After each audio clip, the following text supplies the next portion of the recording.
Badung yang meledak terdengar teriakan keras banget.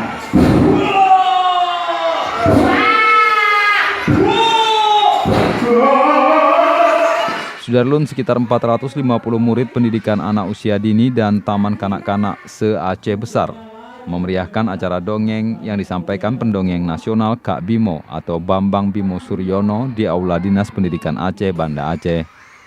Kegiatan dilaksanakan oleh Himpunan Pendidik dan Tenaga Kependidikan Anak Usia Dini Indonesia atau Himpaudi Aceh Besar.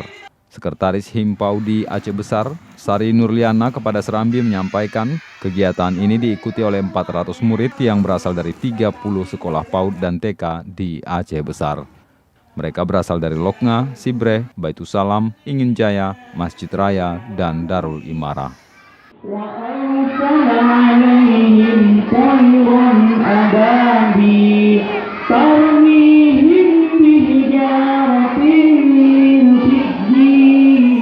Dari Banda Aceh, Muhammad Nasir, Serambion TV.